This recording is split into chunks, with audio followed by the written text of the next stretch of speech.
अब ये प्रश्न देखते हैं। डीबीएमएस की संरचना समझाइए। तो डीबीएमएस मतलब डेटाबेस मैनेजमेंट सिस्टम। इसके इसमें क्या क्या अवयव हैं और उन पर काम कैसे किया जाता है, जरा इसको देखते हैं। तो डेटाबेस मैनेजमेंट सिस्टम बनाया गया, डाटा को मैनेज करो, डाटा को लाओ, उसको उसमें परिवर्तन करो, उसको प्रयोग करके कुछ उसका अर्थ निकालो, जो अर्थ निकालो उसकी रिपोर्ट बनाओ, लोगों को दिखाओ। तो ये मोटा मोटा काम है डेटा का। डेटा की ज़रूरत इसलिए होती है हमको। तो इसमें एक तो होता है डीडीएल कंपाइलर। डीडीएल मतलब डेटा डेफिनेशन लैंग्वेज। तो इसका क्या मतलब है? डाटा जब डेटाबेस में रखा हुआ है तो वो होता है सारणी या तालिका के रूप में। एप्लीकेशन प्रोग्रामिंग क्या करती है? वो तालिका से अपने मतलब की जानकारी निकालती है। निकालने के बाद जो डीएमएल होता है वो डेटा मैनिपुलेशन लैंग्वेज है। मतलब डेटा के साथ कुछ करना है। जैसे कोई डेटा लिया, चार जगह से डेटा लिया, लेखक का नाम लिया, प्रकाशक का नाम लिया, पुस्तक का नाम लिया और एक नया समूह बना दिया, तो वो हुआ डेटा मैनिपुलेशन लैंग्वेज। मतलब डेटा के साथ कुछ करें, उसको बदलें, उसमें कुछ परिवर्तन लाएं, उसमें कुछ जोड़ें, कुछ घटाएं, वगैरह वगैरह। तो ये सारा काम डीएमएल कंपाइलर करता है। तो डीडीएल और डीएमएल के कंपाइलर होते हैं और ये दोनों करते हैं।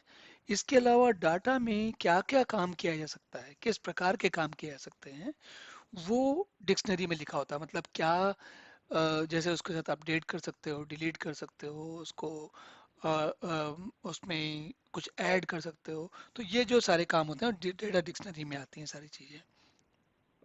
और इसके अलावा ये मतलब जैसे अगर डेटा डिक्शनरी को ही समझें तो वो अपने आप में एक छोटा सा डेटाबेस होता है। उसमें ये होता है कि किस कमांड से क्या करते हैं, वो भी एक डेटाबेस ही होता है। इसके अलावा अब ये तो हुआ उसमें क्या है, अब करते क्या क्या है। तो जो डेटा मैनेजर होता है वो डेटा, जैसे उसमें डेटाबेस में तो डेटा बहुत सारा होता है, तो उसको कैसे मैनेज करना, कहाँ रखना है, एक साथ रख, ज़्यादा जो जानकारी बार बार पढ़ी जाती है उसको एक साथ रखा जाता है, जो जानकारी कभी कभी पढ़ी जाती है उसको कहीं पीछे रखा जाता है। और इसी तरीके से जो डेटा को जो आपने इकट्ठा किया तो उसको फाइलों में ले आके लिखते हैं। अब फाइल में कैसे उसका डेटा मैनेज करना है? फाइल फाइल जो होती हैं वो ब्लॉक्स में होती हैं, और ब्लॉक में एक एक ब्लॉक में जो काम की जानकारी है वो पास के ब्लॉक में रखी जाती है, जो दूर की जिस जानकारी का बार बार उपयोग नहीं हो सकता उनको अलग ब्लॉक में रखा जाता है। इसके अलावा क्या क्या चीजें डाटा से क्या पूछ डेटाबेस से क्या पूछा जा रहा है, क्या उसको काम करने के लिए कहा जा रहा है। तो डेटाबेस की दुनिया में जब डेटाबेस से हम बातचीत करते हैं तो उसको कहते हैं क्वेरी करना। क्वेरी का मतलब वैसे मतलब होता है प्रश्न पूछना। यहाँ पर इस दुनिया में, डेटाबेस की दुनिया में, क्वेरी प्रश्न करने को ही डेटाबेस से बातचीत करने का आधार मानते हैं।